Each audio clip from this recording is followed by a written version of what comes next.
Hello, Aquarius, Sun, Moon, Rising, and Venus sign. Kamusta kayo? Sana po'y nasa mabuti kayong kalagayan. Welcome back po sa Star Tarot. Kung bago kayo rito, welcome din kayo. Thank you for your support. I truly appreciate it. God bless you all, Aquarius. Maraming salamat sa inyong mga likes and subscribes. Sa mga nag-iiwan po ng mga heartwarming comments, maraming thank you. At saka sa hindi nag-skip ng ads, maraming salamat po. God bless you. Three of Cups. Ayan, so masaya. Ito, masaya ang kaganapan nito. Maaaring meron ditong reunion. Ang iba sa inyo, pamilya, magkakaibigan, magkakaklase. Baka kayo magkikita-kita, bonding moments, no, magaganap. Or, alam mo yun, baka mga kapatid ninyo, no? Baka magkikita-kita kayo ng mga kapatid ninyo from all over the world pa siguro, mga kapatid ninyo, no? Or kayo. At ngayon, magbabanding kayo, magsasama-sama, mag-i-enjoy. So, good luck po. And have fun. We have Ace of Swords. Ayan. There is, victory energy ito. Aquarius. So, merong tagumpay dito na makakamit kayo. Merong tagumpay na makukuha kayo rito sa kung ano man ang mga bagay na pinagtatrabahuan ninyo, ano man ang mga pinagkakaabalahan ninyo. So, ngayon magtatagumpay na kayo, no? There is also new ideas, no? New inspiration, epiphanies na paparating dito. At kayo ay magkakaroon na ng kalinawan sa inyong isipan. At kung meron man kayong mga pinagdadaan ng challenging situation sa ngayon, rest assured, no, na mapagtatagumpayan ninyo yan. You will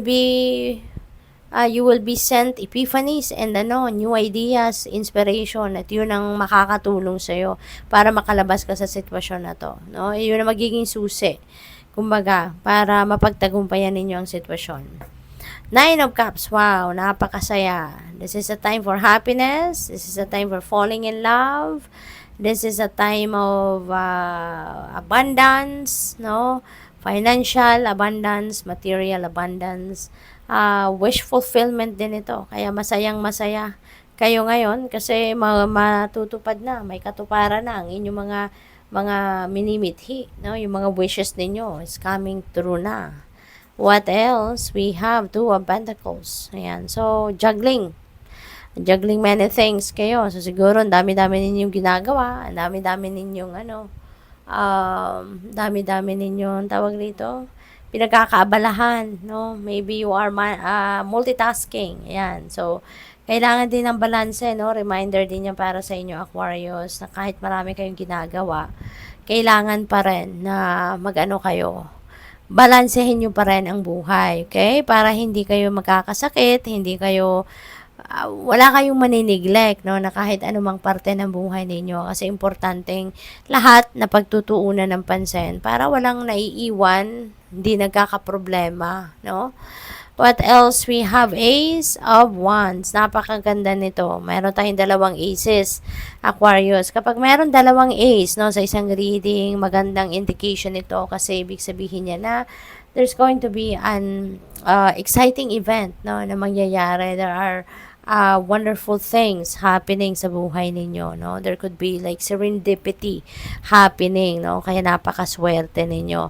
Maraming bagong ideas din dito ang lalabas sa isip ninyo. Your mind will be oozing with creative juices ngayon. Marami kayong may isip na mga bagay-bagay, ideas, no? At yan ay maaaring related sa inyong mga talento, mga skills ninyo, mga gifts ninyo. Baka magkakaroon kayo ng idea kung paano ninyo ito magagamit, paano ninyo ito mapagkakakitaan, yung mga ganun ba, no? So, good luck sa'yo. We have Three of Pentacles. Ayan, napakaganda kasi meron tutulong sa'yo. Sa inyo ang ideas, yung mga makakatulong sa inyo, yung makikipag-collaborate sa inyo, sila yung mag-execute, diba? Sila yung gagawa ng plano, maaaring ganun. Kaya, maging matagumpay ka. This is going to be the start of your success, no? This is going to be the start of you climbing the ladder of success. No? At mayroon kang mga makakasama rito, which is good. Kasi yung tagumpay mo, tagumpay din nila. Yung tagumpay nila, tagumpay mo din. 'Di ba? So, you're working in a team dito. At ang tagumpay ninyo, sabay-sabay kayong aakyat. We have 3 of Cups, 3 of Pentacles ito. So, this is synchronicity. Meron tayong dalawang 3. So, that becomes number 33, which is a master number. Kaya, I suggest, no, pakitignan po ninyo ang ibig sabihin ng master number 33 for more guidance. Google nyo po yan. Dami nang nag-explain dyan ng mga meaning, no? Number meanings. We have High Priestess. Ayan. High Priestess is about intuition. It's about dreams, wisdom, no? Kaya, most likely, ginagabayan talaga kayo ng universe, no? Binibigyan kayo ng guidance on how you're going to navigate your circumstances sa ngayon, no? Kumbaga, binibigyang liwanag niya yung daan para makita ninyo, no? Kung saan kayo dapat papunta. 'Di ba? Kung saan ninyo mahahanap yung inyong success. So, tignan ninyo. Beautiful synchronicity, double. Tignan ninyo ha. Sandali lang. So, we have Ace. That becomes number 1. Diba? Yung Ace is number 1. So, we have number 1. Tapos, meron number 2, number 3. So, that's 1 set. Tignan ninyo, there's another Ace. So, this is number 1, number 2, and number 3. Tignan mo, daming synchronicity rito sa'yo. Aquarius, ang daming gabay, no, na dinadaan din ng universe dito sa mga cards ninyo. Aside from the messages, no, coming from these energies, meron pang synchronicity. So, meron tayong 1, 2, 3, 1, 2, 3. So, ibig sabihin, na mayroon na kayong dalawang 1, which is also a master number, 'di ba? 11. Dalawang 2, master number 22, at dalawang 3, so that is master number 33. So, present sa readings ninyo yung tatlong master numbers, number 11, 12, and 13. Kaya pakitignan po ninyo ha, ibig sabihin po niyan, kasi marami pa kayong insights na may pipick up dyan, marami pa kayong impormasyon na mahahanap dyan, ano, na makakatulong, makakapagpagaan ng inyong pakiramdam, makakatulong ng inyong diskarte sa buhay, yung ganon, okay?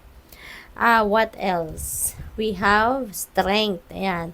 Kailangan ninyo ng strength. Kailangan ninyong buhayin, no, ang inyong inner strength and courage para nang sa gayon maharap ninyo yung mga iba't ibang klaseng circumstances ninyo sa buhay, lalo-lalo na kung medyo challenging ito, kung meron kayong kung meron kayong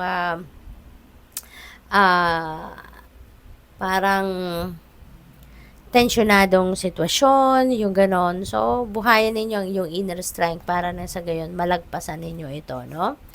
What else? We have 3 of Wands. Ayan. So, since meron na tayong dalawang 3, may master number 33 tayo, dagdagan mo pa ng isang 3, so that becomes also angel number 333. Okay? So, tatlong 3 na yan. So, with the 3 of Wands energy, this is good fortune. Okay? Merong swerteng bumabalot sa buhay ninyo sa ngayon. Meron din kayong travel. No? For some of you, Aquarius, baka kayo yung magbabiyahe, baka yan ay overseas travel. And this is also an implementation stage ng inyong mga plano. No? Yung 3 of Wands, implementation na ninyo ito. So, may pagkakataon na kayo ngayon na simulan nyo na, gawin nyo na kung ano yung mga bagay na pinagplanuhan ninyo in the past. Ngayon, nandito na sa inyong harapan yung oportunidad para simulan nyo na yan. I-roll out nyo na yung dice, kung baga. We have 10 of Pentacles. Ayan. So, magandang to.